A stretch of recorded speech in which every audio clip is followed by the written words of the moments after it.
Hello, friends.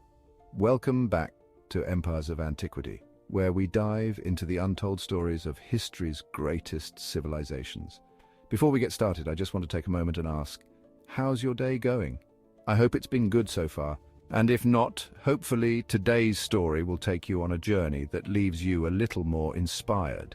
If you're craving your daily history fix, don't forget to hit that subscribe button and tap the bell to stay up to date on all our latest episodes.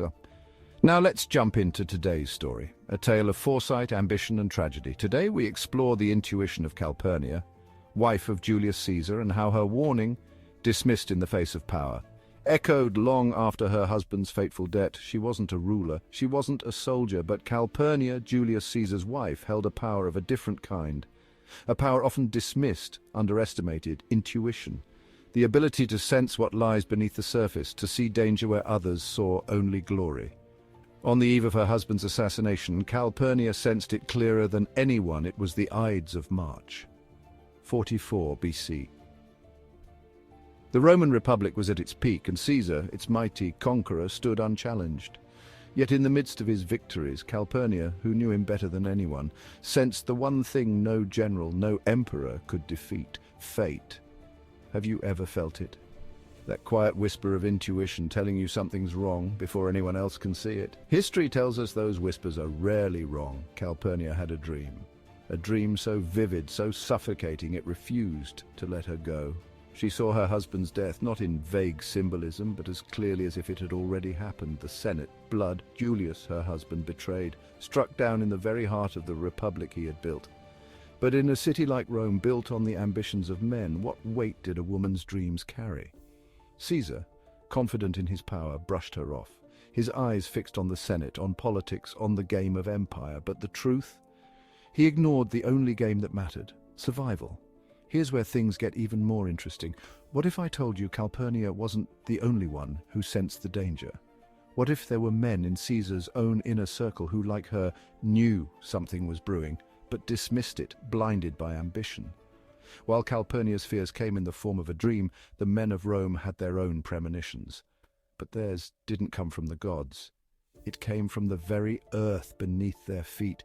Whispers filled the streets, the alleyways, but these weren't whispers of gods or omens. They were of power and betrayal.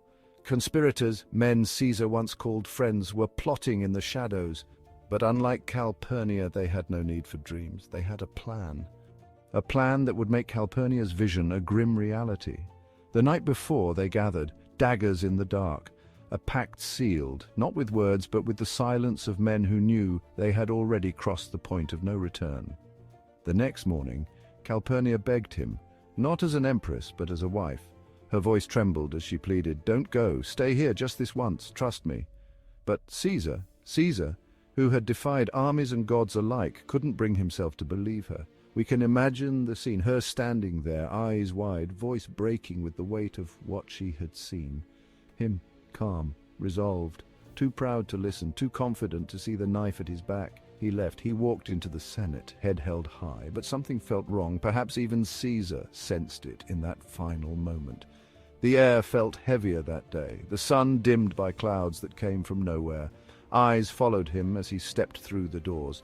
Senators who had once praised him now watched, silent, waiting for the moment that would change history, and then the first blow, followed by another and another, until the marble floor of the Senate was stained with the blood of Rome's greatest conqueror.